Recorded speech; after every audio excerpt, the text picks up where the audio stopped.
Welcome to Thrive and Serve. I'm Colin Scotland.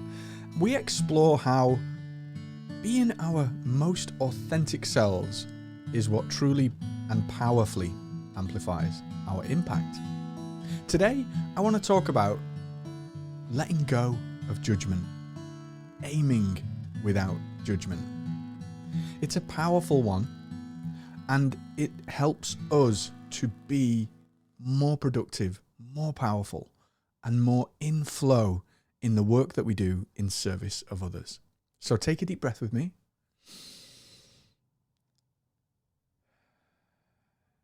And let's dive in.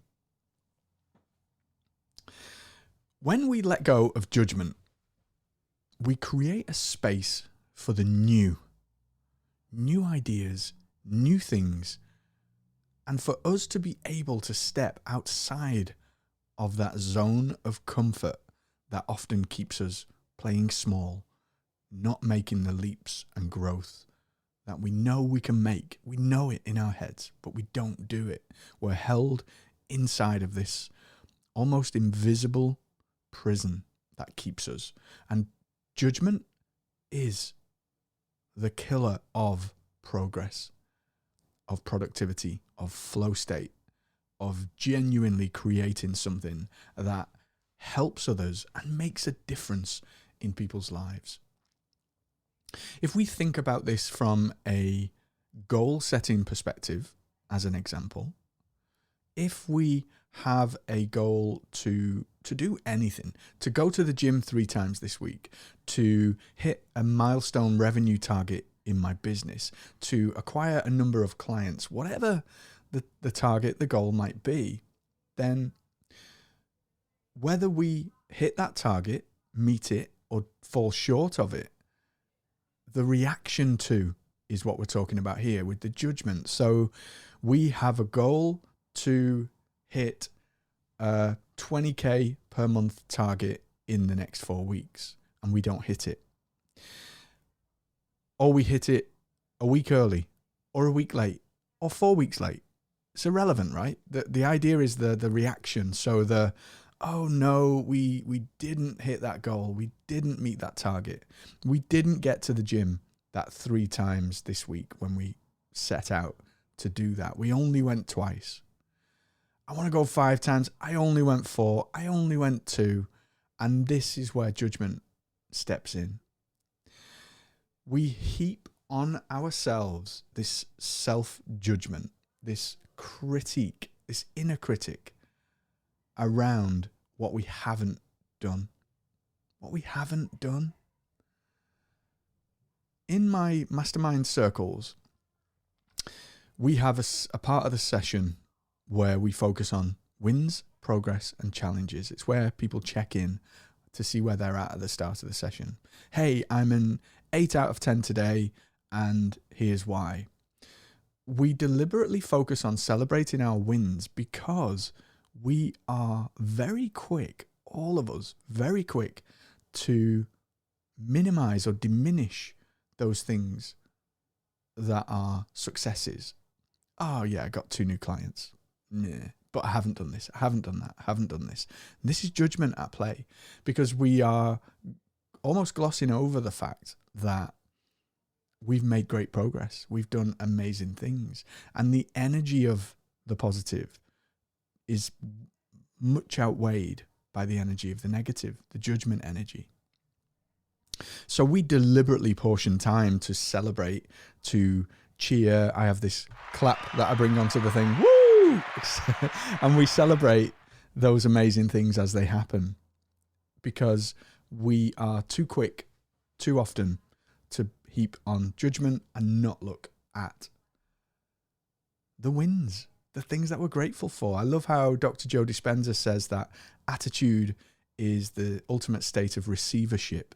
So when we can bring ourselves into that energy of gratitude is the attitude of receivership. I don't know what the saying is. You'll have to look it up.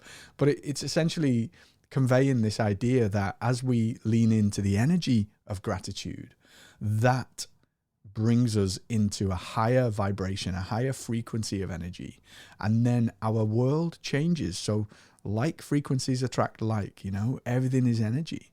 And the more that we can work on and uplift our energy, then the world around us changes. That's how the nature of this existence really, really works. This is why you have the power to change everything about your life, your business, your circumstance right now. So think about letting go of the judgment. And for me, I get a great sense of the weight being lifted from my shoulders. I literally feel lighter. I feel like I lift in my chair. My shoulders come up. My spine straightens. And it gives me a sense of freedom and a sense of space. A space to explore that I maybe wouldn't have done without that sense of freedom. And in that exploration, this is where we go outside of the zone of comfort. And this is where we make unexpected discoveries. We make breakthroughs. We see things differently now because we are leaning in to a different space and a different place. Like we talked about in the last session about taking that step into the darkness in trust. It's much easier to do that without judgment. And also without judgment, mistakes are no longer mistakes. They are valuable lessons, valuable learning opportunities. And so we're much less discouraged by things that don't go according to plan. With judgment, oh no, look what I've done. I've made this mistake. I've done this. I've done that. I'm never going to do it again. Oh no, woe to me, right? Without judgment, wow, that didn't go how I expected it to. Let me play with that again. Let me go and do that again. Let me just see how you can make this better. Look at the difference in the energy in both of those examples. The first example is going to freeze. They're going to be paralyzed. They're going to stop. They're not going to make progress. The second example could care less. The second example is just going to keep playing until they hit success. Can you see that difference? It's really, really important. Napoleon Hill in Outwitting the Devil says that every failure carries with it the seed of an equivalent or greater success. An equivalent or greater success. Every failure. And I don't like the word failure. So failure is a learning when we reframe it in that way, when we remove judgment, when we aim without judgment. So not only are we now able to step out of that place of comfort, to embrace mistakes and to do what we wouldn't ordinarily do, which opens up our world even further, it's much easier to get into flow state because without judgment, we can do it without the sense of shame, the sense of awareness of. In the Garden of Eden, they talk of Adam and Eve and this knowledge of good and evil, this awareness that they were naked and the shame that they felt at that awareness. I'm naked. And when we step out as creators, as coaches, as entrepreneurs, we feel naked. We feel a nakedness because we are putting us out there and we feel vulnerable and we feel scared and we feel naked. We feel ashamed potentially at the judgment, not just of ourselves now, but the judgment of others or the perception of that judgment. How will they think of me? How will I be received? All of this stuff just comes up, right? I'm trying to do it without like getting into it, and then I'll get into it, and then my creative flow will just diminish as a result because that's just the way that it happens, right?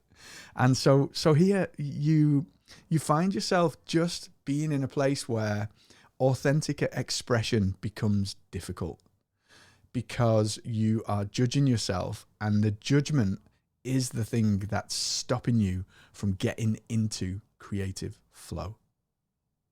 Creativity thrives when we are immersed in this moment, this one, this very special one that you and I are sharing together right now. Creativity flourishes in this moment when we allow it to flourish. If we hold on and we're like, oh, no, I can't say that. Oh, I can't say that. oh, I can't let myself think that way. We're holding on, we're clinging. Buddha calls it like clinging and attachment.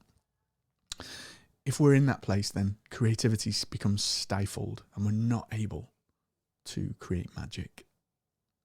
So letting go of the judgment lets go of that fear of criticism or rejection and allows you to be fully immersed in what you're doing. And it will lead you to being more of the truest expression of self. Your goal on this planet is to express you truly. No fear, no judgment, no holding back, just you expressing you. That's the journey I'm on every single week as I share my thoughts and the things that are coming up for me in this podcast. It's just to be me and to let go of all of that nonsense that's saying, Colin, what are you doing? Who do you think you are? You're just a bumbling idiot from Liverpool. Just be quiet, Colin.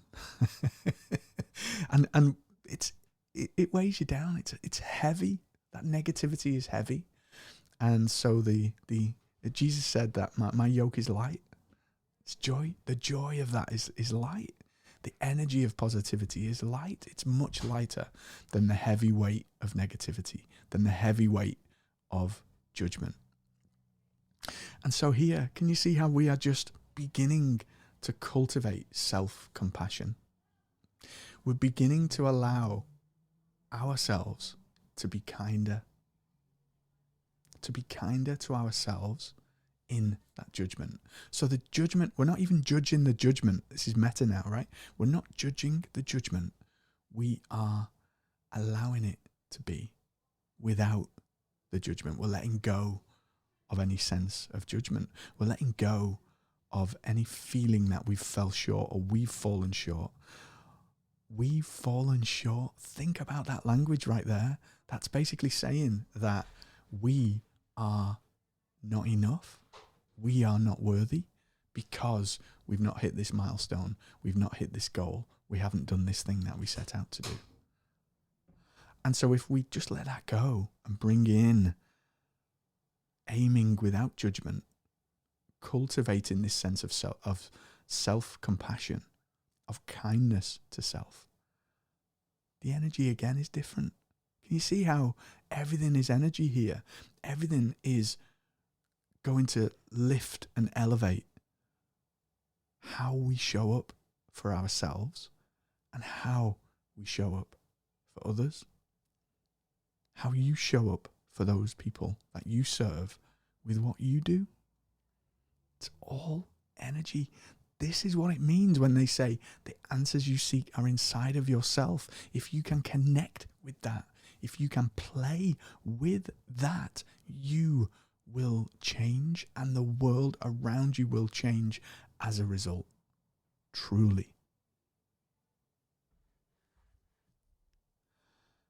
So if we take that lack of judgment or letting go, releasing any sense of judgment, we become more open, more trusting, less closed, and more open to the gifts that the universe wants to give us.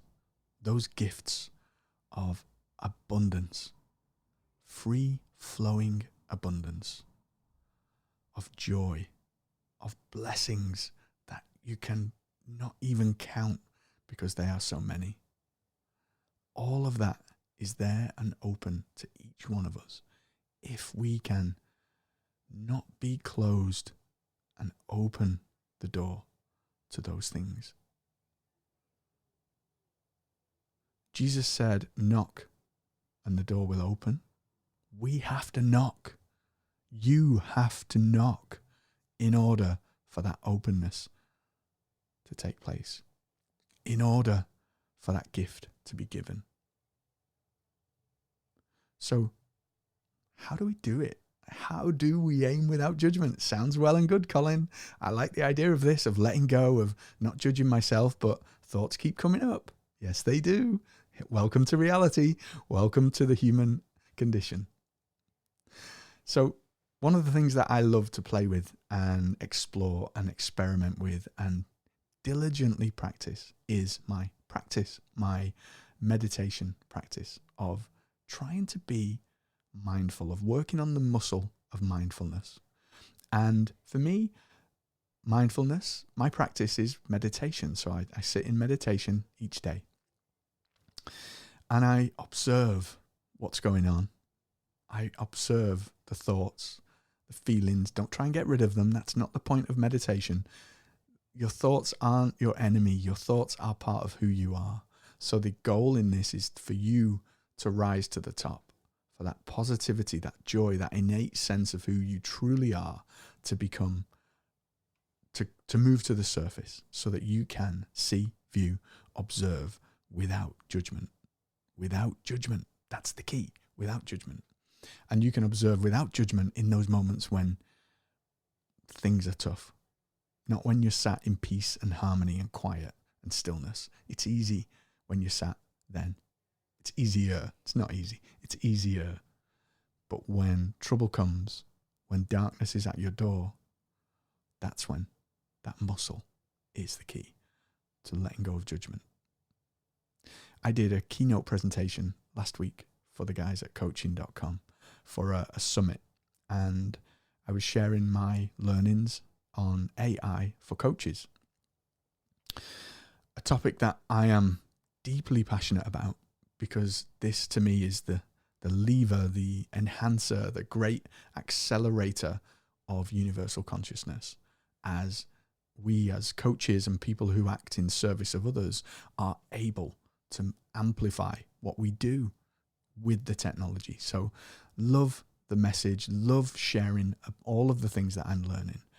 And yet this was quite a big audience. So I am then faced with all of these thoughts, all of these feelings, this physiological sense of performance anxiety, of